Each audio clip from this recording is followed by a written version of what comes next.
Hi everyone, Ron Crider reporting for duty today. Today is Tuesday, February the 2nd, and I have a little bit of news for you today. A couple of things happening around here in Indian River County. First, I want to tell you, if you wake up tomorrow, it's going to be about 20 degrees cooler than it was today. It's going to be cooler tomorrow.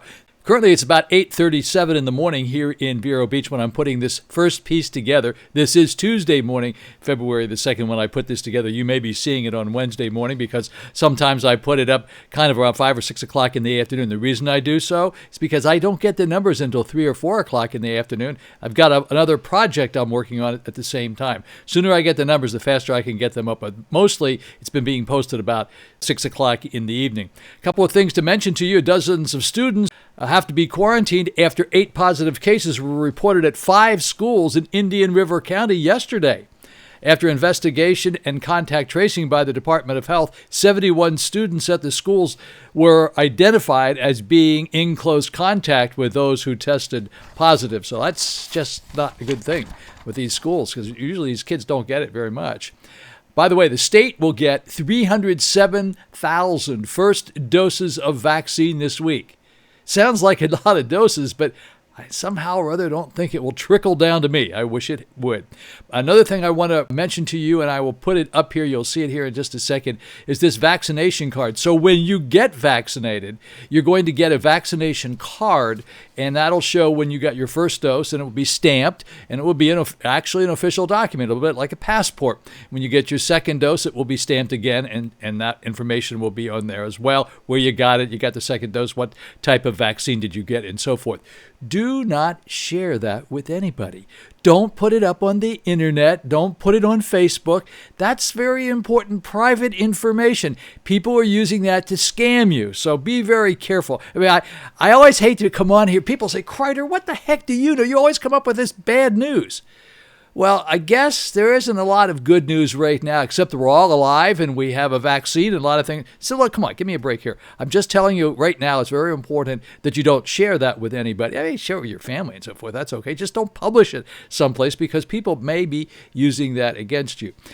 All right, so people have said to me along the way, so what's the story on this vaccine and the side effects? I hear people, oh, it's really absolutely terrible. First, let me tell you, Dr. Molly Snell got her second shot.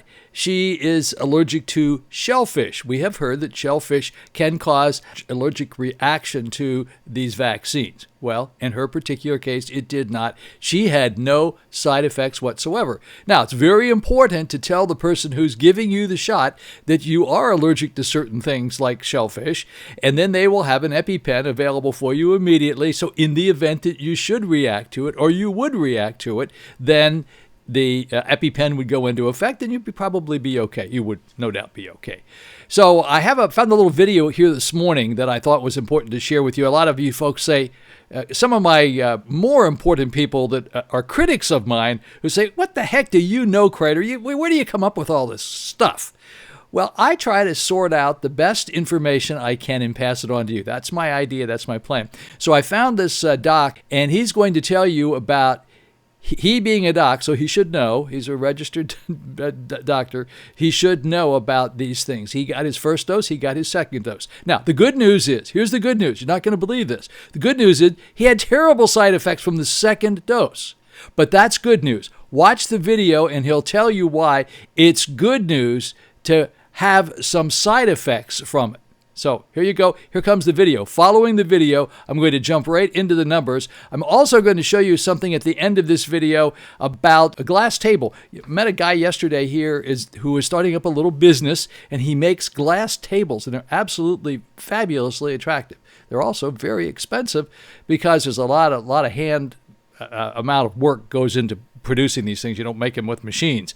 So I'm going to show you that at the very, very end of the video today. Thank you very much for watching. Don't forget to push the like button. I would appreciate that very much. As I said, I don't get these numbers now until about 3:30, 4 o'clock in the afternoon. So as you can see right now, it's 8:42 in the morning. So next comes the video with the doc, and then after the doc comes the numbers, okay? All right, let's start back with the first dose of my vaccine, which was approximately 31 days before my second dose. After that dose, I really didn't have a whole lot of side effects. Had a little bit of an achy arm, mild headache, and a little bit of fatigue for a couple of days, but that was really it. Nothing real significant. Now, after my most recent dose last Friday, I felt terrible. I got my vaccine at approximately 7:30 in the morning, worked the rest of the day, felt pretty good. My arm got a little bit sore, faster than it did with the first dose, but really not any worse than the first dose. But by about 7:30 that night, so about 12 hours later, I really started to feel bad. I started running a low-grade temperature, started getting really achy, had a pretty significant headache to the point where I was on the phone with one of my relatives and pretty much had to cut them off and tell them I had to go because I just felt so bad. I hadn't felt that way in a long time. That pretty much continued through the night. Didn't get a whole lot of sleep Friday night. My temperature got up to about 100.5, and I continued to have shaking chills, fever, aches, headaches, just felt miserable most of the night. Woke up Saturday morning feeling pretty much the same. Spent most of the day on the couch, really couldn't do anything. I was certainly glad that I got the vaccine on a Friday, so I had Saturday off and didn't really have to do anything or go anywhere because I'm not sure that I could have. Pretty much laid around most of the day Saturday, was able to eat and drink normally, just felt miserable. That pretty much continued into the night and overnight, most of the night Saturday, but happy to report that I woke up Sunday morning feeling much better. My fever had subsided, the chills and sweats had really gone away. Still had a little bit of headache, but that pretty much resolved as the day went on. So really only had about 36 hours of what I would consider to be moderate symptoms. Now, let me tell you why I'm actually glad that I had those symptoms. I opted not to take anything for my symptoms because I didn't want to blunt my immune response any more than I had to. I think if my symptoms had continued for any longer, I probably would have, but since I had the weekend, didn't really have anywhere to go or anything to do, I figured I'd just let it take its course.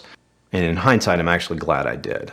Now, if you look at the reported data from the Moderna trial, which by the way, Moderna is the vaccine I got. There are two of them out there right now, Moderna and Pfizer. My health system was giving the Moderna vaccine, so that's why mine was 31 days apart. You can get it as quick as 28 days apart, but just due to logistics and timing, mine was 31 days. If you look at the data in the trials, 92% of patients had some sort of a side effect. Most of those were just injection site pain, pretty common. You got a shot, it gets into the muscle, that's where it does its job, it makes the muscles a little bit sore. 70% of people ended up having some fatigue, 64% had headache, and then as on down, myalgias, arthralgias. Myalgias just means muscle pain, arthralgias means joint pain, chills, nausea. Oh, I had some of that too, by the way, I forgot to mention that. Sweating, fever. About 15% of people in the trial had fever, so I felt pretty lucky. I had just about everything that everybody had.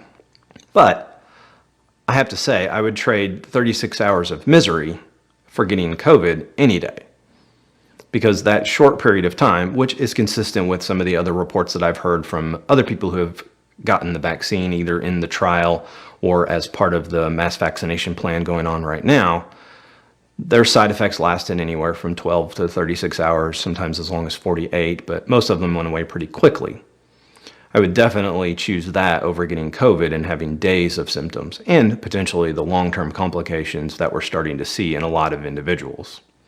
So I'm very glad that I was able to get the vaccine before I got COVID itself. Now, why am I glad that I had side effects? Who wants to be miserable voluntarily, right? Well, I'm glad I got side effects because if you understand why the side effects happen, you know that it's your immune system's response to the vaccine that dictates you getting side effects. The fact that I had side effects means that my immune system was kicking into action. So hopefully that means in the future, my body is going to be able to respond when exposed to the COVID virus and neutralize it before it makes me sick. That's the idea behind the vaccine, right? Now, not everybody gets side effects, and don't think that just because you didn't get side effects that the vaccine isn't effective. That's not what I'm saying. I'm just saying it's reassuring to me that because I had side effects, hopefully that means I'm going to be more likely to be protected from getting COVID in the future. Now, as we age, our immune system isn't as robust as it once was, and this was shown even in the trials. Those 65 and older generally didn't have a lot of side effects. That's because usually people who are 65 and older have lower immune systems. Now, thankfully, in the analysis of the vaccine data, they showed that it was highly effective even in those individuals over 65. So again, don't take lack of side effects to mean lack of efficacy. That's not what I'm saying. Now, please don't take my experience with side effects or anybody else's experience with side effects to deter you from getting the vaccine.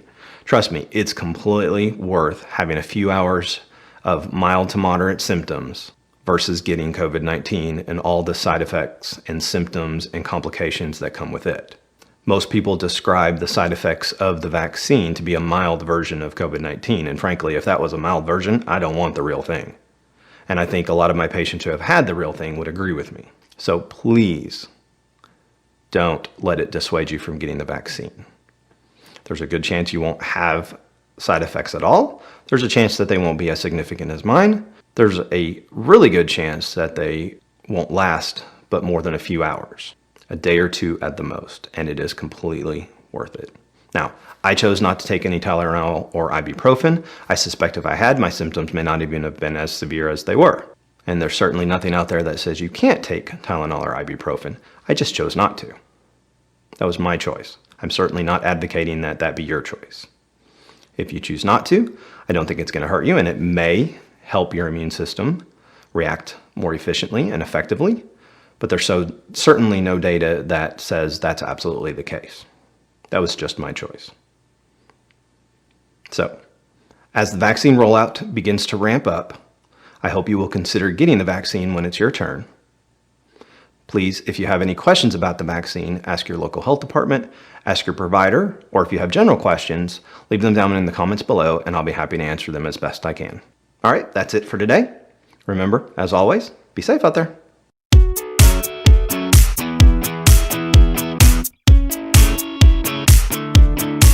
Alrighty, folks, here we are in the numbers department for today. Today is February the 2nd, Tuesday, as I said earlier, and we had 140 new deaths in the past 24 hours. That's down by 66 for the entire state of Florida. Yesterday we were at 206. Our positivity rate, well, now let's take a look at that. We're up to 10,533. Yesterday we're at 5,730. That's up by 4,803. The deaths go down and the positivity rate goes up. Unbelievable. I just can't believe this. All right, well, that's what it is. It is what it is. I'm not chuckling because I think it's funny. I think it's just terrible. But nonetheless, I can only report what I got here. Now, as far as vaccinations are concerned, we gave out 67,236 vaccinations in the past 24 hours. So far, Florida has administered 1,407,411 total vaccinations thus far. Let's go down here to Miami-Dade. 2 new deaths in the past 24 hours, 1,899 new positives. New vaccinations in Dade County, 2,626 in Broward County. 4 new deaths reported in the past 24 hours, 1,027 new positives. They administered 2,148 new vaccines down there. In Palm Beach County, 32 new deaths to report in Palm Beach County, 554 new positives. They administered 2,802 in COVID vaccines. Orange County, 1 new death to report, 638 new positives. And Orange County, Orlando, administered 2,385.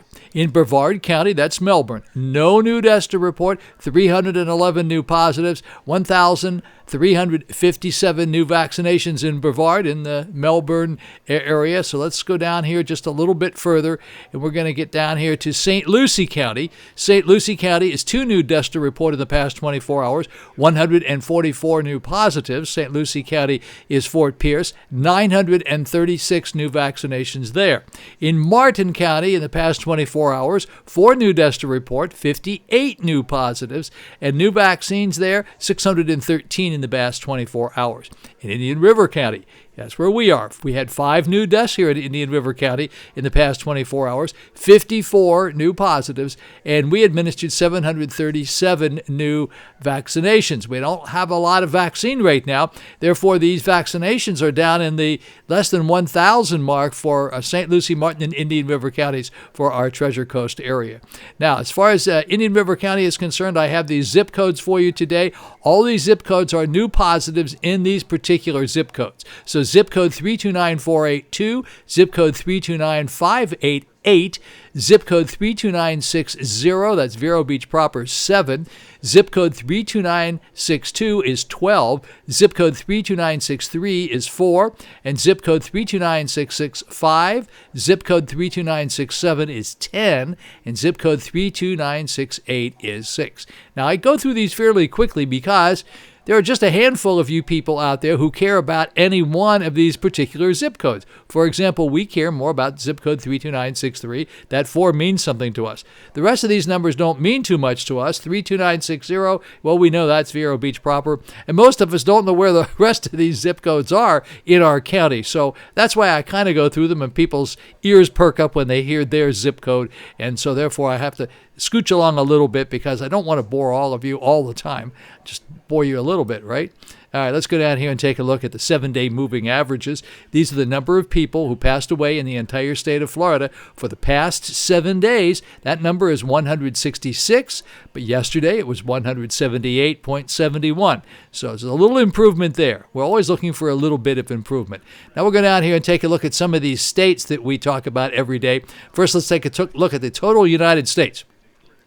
Total United States so far has administered 32,844,840 vaccinations since they started vaccinating. They've used up 65.8% of the vaccinations that they have available, and they administered in the past 24 hours 1,340,478. That's the entire United States. Now, Texas administered in the past 24 hours 98,889. They've used up 68% of their vaccinations. California administered 155,087. Here in Florida, we administered 67,236. We've used up 59% of our vaccinations. Rhode Island has administered 3,783 in the past 24 hours. They've used up 58% of their vaccinations. We'll go down here to Colorado. Colorado administered 20,272 vaccinations in the past 24 hours. They've used up 73% of their vaccinations. And then in Wisconsin, 29,564 vaccinations in the past 24 hours. They've used up 69% of their vaccinations. You see, they don't want to use up much more than 50% because they're kind of reserving it for those second shots. Minnesota, 30,360 vaccinations in the past 24 hours, 67% used up. In Jersey, well, there's a funny number. That's just absolutely not right. Sorry about Jersey, folks. Kind of goofed up on Jersey. Well, I can tell you this. They have used up 66% of their vaccines over there in Jersey, but this number is not right. I obviously made a mistake. I apologize. Let's take a look at New York City. They administered 60,143 for the entire state of New York. Just New York, not New York City. That's one below here. And they've used up 66.10% of their vaccines. New York City has vaccinated 26,623, and they've used up 63.7% of their vaccines. Once again, New York, 178 people passed away in the past 48 hours. Jersey, 30 in the past 48 hours. Minnesota, 2. Wisconsin, 1. Colorado, these are all in the past 48 hours. Let's go back up here just a little bit further. As I mentioned before, 1,915 for the entire United States 48 hours ago, 107 for Texas, 408 for California, Florida 206, Rhode Island 13, Colorado 5, Wisconsin 1, Minnesota 2. Alrighty, folks, so those are the numbers for today for February the 2nd, 2021. And it is a Tuesday, so let's go over here and take a look at the awful numbers. These are the worst numbers of all, the biggest numbers, the global view as we refer to it. 26,384,824. Those are the total number of positive cases in the United States since we started, 26,384. Go down here to the USA deaths, 445,419 since we started. Almost, the number is just getting bigger and bigger and bigger. I mean, it's almost 500,000 people. We're not too far off of that number. We're going to see that number, unfortunately. Then we'll go up here to taking a look at the global cases. All we ever say about those is it's over 103 million, 103,684 and plus. And then we go down here to the global deaths, number of people in the entire world who passed away as a result of COVID-19, 2,264,844. Okay, folks, so those are the numbers for today, for Tuesday, February the 2nd. It's just same old stuff, just a different day. I hope you like my new little format. I'm trying to find some very good people that I can give you some videos on that gives you some new information, because frequently people have said to me, Crider, you give us this stuff. How do we know where you get it? How do we know whether it's any good or not? I mean, are you just making this stuff up? Like, give me a break. Of course I'm not going to do that. But nonetheless, I think it goes a little bit further if you see these guys like this doc that we had on today, and sometimes we get some other important people on and we do videos on those. So I'm going to do those for a little while and try not to go over too far. And then I have coming up here right at the very, very end, I always like to try to help promote local business. So there's a young guy here who's starting a glass business, and he's making these very, very exclusive, not for everybody, glass tables, and they're really good for your patio. We have one here on our patio that's fabulous, because all you just have to do is hose it down. Of course, it's never going to rust. So anyway, I'm going to give you that information about him as well. As I say, I always try to help promote local businesses. By the way, don't forget to push the like button. I would appreciate that very much, and thank you so much for watching today. Back again tomorrow on Wednesday, midweek already. Time goes by so quickly. Alrighty, as I told you earlier in the video, I met this young guy today, and he makes these glass tables, and he's just getting his little business started. I always like to help promote local people. His name's Joey. These are fabulous glass tables. They're made with half-inch glass, and they're just incredible. Not for everybody. Obviously, they're expensive. This is a glass table that I have on my patio here, and I just wanted to put these up here. I want you to get a look at them. If you have any interest in these glass tables, let me know. I put my email up there. I'm not selling tables. I'm trying to help the guy get his little business going. So if you're interested in having the perfect for your patio, because you can hose them off, you can do anything, but they will not rust. They're impervious to the weather out there. So it's a really good idea. Guy's name is Joey. He also works at Restoration Hardware, and he does a really nice job. So there you go, roncrider@gmail.com. Joey's Glass Tables. Thank you for watching this video. Have a blessed day. See you tomorrow.